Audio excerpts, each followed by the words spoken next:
Hello ನಮಸ್ತೆ, good morning, welcome back to the channel. ನಾನು Ashwini. Actually ಈಗ ಗುಡ್ ಮಾರ್ನಿಂಗ್ ಇದೆ, ಬಟ್ ವೀಡಿಯೋ ಅಪ್ಲೋಡ್ ಮಾಡ್ತಾ ಗುಡ್ ಆಫ್ಟರ್ನೂನ್ ಆಗಿರ್ಬೋದು ನಿಮಗೆ.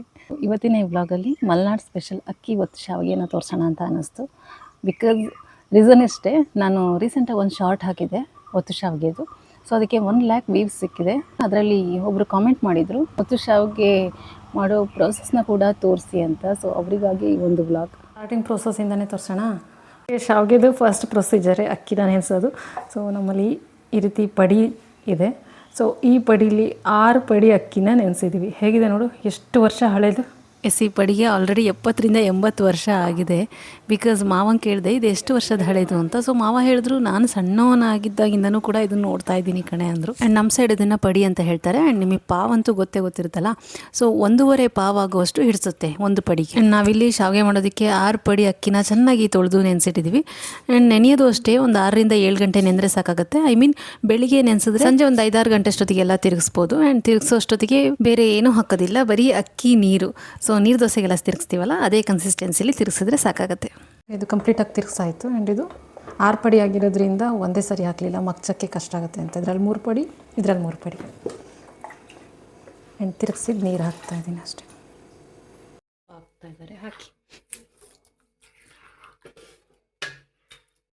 ಅಕ್ಕಿನ ನುಣ್ಣಿಗೆ ರುಬ್ಬಾದ್ಮೇಲೆ ನೆಕ್ಸ್ಟ್ ಪ್ರೊಸೀಜರೇ ಅಕ್ಕಿ ಹಿಟ್ಟನ್ನು ಮಗ್ಚೋವಂಥದ್ದು. ಆ್ಯಂಡ್ ಈ ಪ್ರೊಸೆಸಲ್ಲಿ ಸ್ವಲ್ಪ ಹುಷಾರಾಗಿರಬೇಕು. ಕೆಲವರು ಗಟ್ಟಿನೇ ಹಾಗೆ ಮಗ್ಚಿಟ್ಬಿಡ್ತಾರೆ, ಬಟ್ ಅದು ಗಟ್ಟಿ ಆಗುತ್ತೆ. ಸೊ ಶಾವಿಗೆ ಒತ್ತೋದಕ್ಕೂ ಕೂಡ ಕಷ್ಟ ಆಗುತ್ತೆ. ಬಟ್ ಈ ರೀತಿ ತೆಳ್ಳಗೆ ಮಾಡಿ ಮಗ್ಚೋದ್ರಿಂದ ಮಗ್ಚೋಷ್ಟೊತ್ತಿಗೆ ಸ್ವಲ್ಪ ಕಷ್ಟ ಆದರೂ ಕೂಡ ಶಾವಿಗೆ ಸ್ಮೂತಾಗಿ ಬರುತ್ತೆ. ಆ್ಯಂಡ್ ಆಲ್ಸೋ ಶಾವಿಗೆ ಒತ್ತೋಷ್ಟೊತ್ತಿಗೂ ಕಷ್ಟ ಆಗೋದಿಲ್ಲ. ಹಾಗಂತ ತುಂಬ ತೆಳ್ಳಗೆ ಮಾಡಿ ಮಗ್ಚಿದ್ರು ಕೂಡ ಅದು ಒಂದು ಪ್ರಾಬ್ಲಮ್ಮು. ಶಾವಿಗೆ ತುಂಬ ಸ್ಮೂತ್ ಆಗಿಬಿಡುತ್ತೆ, ತುಂಡಾಗ್ಬಿಡುತ್ತೆ. ಸೊ ಹಿಟ್ಟಿನ ಕನ್ಸಿಸ್ಟೆನ್ಸಿ ಸಿಂಪಲ್ ಆಗಿ ಹೇಳ್ಬೇಕಂದ್ರೆ ನೀರು ದೋಸೆ ಹಿಟ್ಟಿಗಿಂತ ಸ್ವಲ್ಪ ದಪ್ಪ ಇರಬೇಕು, ಉದ್ದಿನ ದೋಸೆ ಹಿಟ್ಟಿಗಿಂತ ಸ್ವಲ್ಪ ತೆಳ್ಳಗಿರಬೇಕು.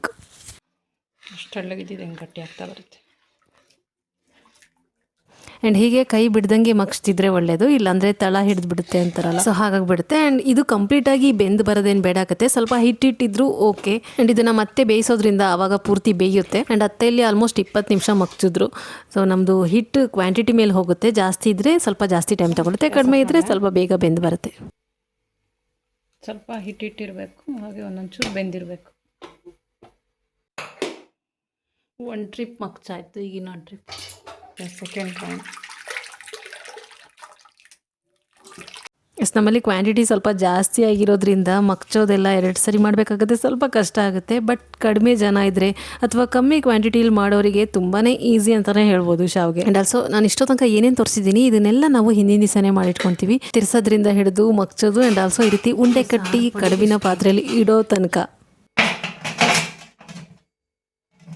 ಹಿಂದಿನ ದಿವಸ ಉಂಡೆ ಕಟ್ಟಿಟ್ಟಿರ್ತೀವಲ್ಲ, ಸೊ ನೆಕ್ಸ್ಟ್ ಡೇ ನಾವು ಆಲ್ಮೋಸ್ಟ್ 1 ಅವರ್ ಬೇಯಿಸ್ತೀವಿ. ಸೊ ಕಡಿಮೆ ಕ್ವಾಂಟಿಟಿ ಇದ್ದರೆ ಆಲ್ಮೋಸ್ಟ್ 40 ಮಿನಿಟ್ಸ್ ಸಾಕಾಗುತ್ತೇನೋ. ನಮ್ಮದು ನೀವು ನೋಡಿದ್ರಲ್ಲ ಕಡುಬಿನ ಪಾತ್ರೆ ಫುಲ್ ಆಗಿಬಿಟ್ಟಿತ್ತು ಉಂಡೆ. ಸೊ 1 ಗಂಟೆ ಬೇಯಿಸ್ತೀವಿ, ಬೇಯಿಸೋದ್ರಲ್ಲಿ ಕಾಂಪ್ರಮೈಸೇ ಇಲ್ಲ. ಸದ್ಯಕ್ಕೆ ನೀವು ನೋಡ್ತಿರೋ ಹಾಗೆ ಶಾವಿಗೆನ ಒತ್ತೋ ಪ್ರೊಸೀಜರ್ ಆಗ್ತಾ ಇದೆ ಇಲ್ಲಿ. ಆ್ಯಂಡ್ ಆ್ಯಸ್ ಯೂಶುವಲ್ ಪ್ರದೀಪೇ ಒತ್ತೋದು. ಸೊ ಅವರು ಶಾವಿಗೆ ಒತ್ತಕ್ಕೆ ಕೂತಿದ್ದಾರೆ. ಆ್ಯಂಡ್ ಶಾವಿಗೆ ಒತ್ತೋದನ್ನ ಹಿಡಿಯೋದಕ್ಕೆ ಅತ್ತೆ ಕೂತಿದ್ದಾರೆ. ಆ್ಯಂಡ್ ಬೆಂದಿರೋ ಉಂಡೆನ ಶಾವಿಗೆ ಮನೆ ಒಳಗೆ ಹಾಕೋ ಕೆಲಸನ ನಾನು ಇಟ್ಕೊಂಡಿದ್ದೀನಿ. ಆ್ಯಂಡ್ ಬೇರೆ ಕಡೆ ಏನೋ ಗೊತ್ತಿಲ್ಲ, ನಮ್ಮಲ್ಲಿ ಕಡುಬು ಬೆಂದಿದ್ರೂ ಕೂಡ ಶಾವಿಗೆ ಕಂಪ್ಲೀಟ್ ಆಗೋ ತನಕನೂ ಕೂಡ ಗ್ಯಾಸ್ ಸಿಮ್ಮಲ್ಲೇ ಇರುತ್ತೆ. ಐ ಮೀನ್ ಕಡುಬಿನ ಪಾತ್ರೆ ಒಳಗೆ ನೀರು ಇಟ್ಟಿರ್ತೀವಲ್ಲ, ಸೊ ಅದು ಕುದಿಯೋಷ್ಟೊತ್ತಿಗೆ ಆ ನೀರಿನ ಹಬೆ ಕಡುಬಿಗೆ ತಾಗಿ ಸ್ಮೂತ್ ಆಗಿರುತ್ತೆ. ಸೊ ಒತ್ತೋರಿಗೂ ಕೂಡ ಈಸಿ ಆಗುತ್ತೆ. ಫಸ್ಟಿನ ಕಂಪೇರ್ ಮಾಡಿದ್ರೆ ಸ್ವಲ್ಪ ಟೈಟ್ ಆಯ್ತಲ್ಲ. ಎಷ್ಟು ಉಂಡೆ ಆಗಿರ್ಬೋದು? ಜಾಸ್ತಿ ಆಯ್ತಪ್ಪ. ಇನ್ನೂ ಇಷ್ಟಿದೆ. ನಾ ತೆಗ್ದಿದ್ದು ಚಂದ ನೋಡಿ, ಎಲ್ಲ ಕಿತ್ತಾಕ್ಬಿಟ್ಟೆ. ಅದೇ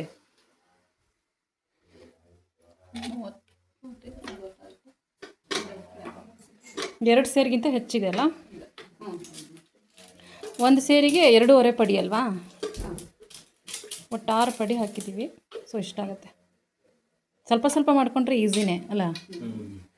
ನಾವು ತುಂಬ ಮಾಡ್ತೀವಲ್ಲ, ಸ್ವಲ್ಪ ಹೆವಿ ಆಗುತ್ತೆ. ಇಬ್ಬರಿಗಾರೆ ಈಸಿ ಆಗ್ಬೋದು 1-2 ಪಡಿ ಮಾಡ್ಕೊಂಡ್ರೆ. ಶಾವಿಗೆ ಹೊತ್ತ ಮನೆ ಬಗ್ಗೆ ಯಾರಿಗಾರು ಗೊತ್ತಾ? ಎಷ್ಟಿದಕ್ಕೆ? ಅವಾಗಲೇ 2,500 ಇತ್ತಂತೆ. 2.5 ಇತ್ತಂತೆ. ಈಗಂತೂ ಕಾಸ್ಟ್ಲಿ ಇದೆ, ಒಂದು 6-7 ಸಾವಿರ ಅಂತೂ ಇದೆ.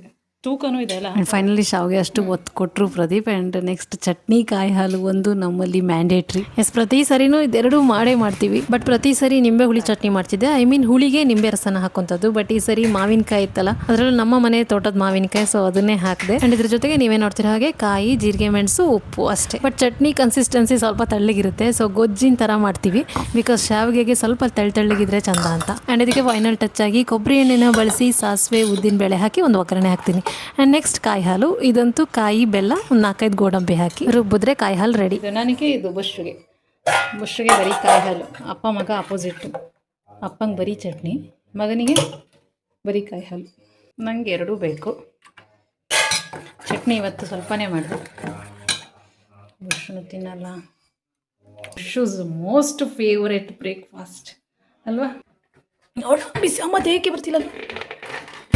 ಎಸ್, ಮಾಡಿದೊಂದು ಸ್ವಲ್ಪ ಇದರಲ್ಲೇ ಬಿಸಿ ಇರುತ್ತೆ ಅಂತ ಹಾಕಿಟ್ಬಿಡ್ತೀವಿ.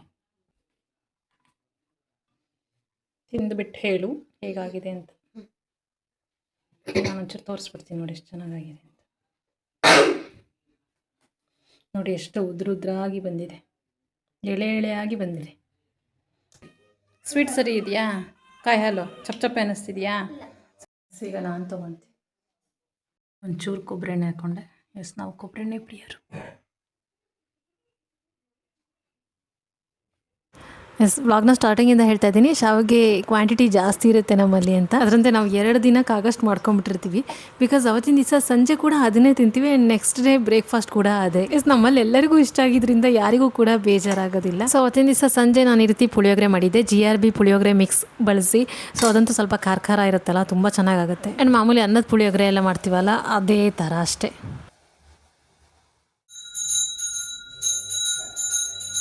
ಆಗಲೇ ಹೇಳ್ದಂಗೆ ನೆಕ್ಸ್ಟ್ ಡೇ ಮಾರ್ನಿಂಗ್ ಬ್ರೇಕ್ಫಾಸ್ಟ್ ಕೂಡ ಶಾವಿಗೆನೇ.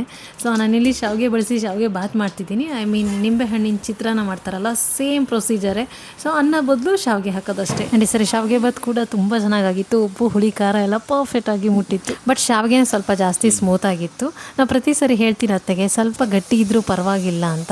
ಬಟ್ ಅವ್ರಿಗೆ ಪ್ರತಿ ಸರಿ ಅದೇ ಥರ ಕನ್ಸಿಸ್ಟೆನ್ಸಿಲಿ ಮಾಡಿ ಅಭ್ಯಾಸ ಆಗಿರುತ್ತೆ ಅಲ್ವಾ. ಸೊ ಹಾಗೆ ಮಾಡ್ತಾರೆ. ಬಟ್ ಚಟ್ನಿ ಕಾಯಿ ಜೊತೆ ಸ್ಮೂತಾಗಿ ಚೆನ್ನಾಗಾಗುತ್ತೆ, ಬಾಯಲ್ಲಿಟ್ರೆ ಕರಗುತ್ತೆ ಅಂತಾರಲ್ಲ ಆ ಥರ. ಬಟ್ ಈ ರೀತಿ ಬಾತ್ ಎಲ್ಲ ಮಾಡೋಷ್ಟೊತ್ತಿಗೆ ಸ್ವಲ್ಪ ಗಟ್ಟಿ ಇದ್ದರೆ ಶಾವಿಗೆ ಎಳೆಯಾಗಿ ಉದ್ದುದ್ದ ಬರುತ್ತೆ. ಅದರ್ವೈಸ್ ಈ ರೀತಿ ತುಂಡಾಗ್ಬಿಡುತ್ತೆ. ಪ್ರದೀಪ್ ಕಡೆಯಿಂದ ಫೈನಲ್ ಟಚ್. ಅದೇ ಸ್ಮೂತ್ ಹೆಚ್ಚಾಗಿದ್ದಕ್ಕೆ ನೋಡಿ ಬೀಳ್ಸೋದು ನೋಡಿ.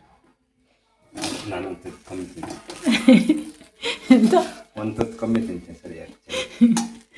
ಇದು ಒಂದು ತುತ್ತಿಲ್ಲ. ಚೆನ್ನಾಗಿದೆ. ತುಂಬ ಡಾರ್ಕ್ ಸರ್ಕಲ್ ಯಾವ ಥರ ಆಗಿದೆ. ನೀರು ಕುಡಿಯೋದು ಕಮ್ಮಿ ಆಗಿಬಿಟ್ಟಿದೆ. ಐ ಥಿಂಕ್ ಸ್ಕ್ರೀನ್ ಟೈಮು ಜಾಸ್ತಿ ಆಗಿಬಿಟ್ಟಿದೆ. ಎಡಿಟು ಇದು ಸ್ವಲ್ಪ ವ್ಯವಸ್ಥೆ ಮಾಡ್ಕೋಬೇಕು. ಡಾರ್ಕ್ ಸರ್ಕಲ್ಗೆ ಎಲ್ಲ ನೋಡಿದವ್ರು ಬೆಚ್ಚ ಬಿಡ್ತಾರೆ ಅಷ್ಟೇ ಅಲ್ಲ. ಸ್ವಲ್ಪ ಆಗಿದೆ. ಶಾವಿಗೆ ಬಾತ್ ಮಾತ್ರ ಸೂಪರ್. ಆ್ಯಕ್ಚುಲಿ ಶಾವಿಗೆ ಕಾಯಿ ಹಾಲು ಚಟ್ನಿಗಿಂತ ಉಪ್ಪಿಟ್ಟೆ ಇಷ್ಟ.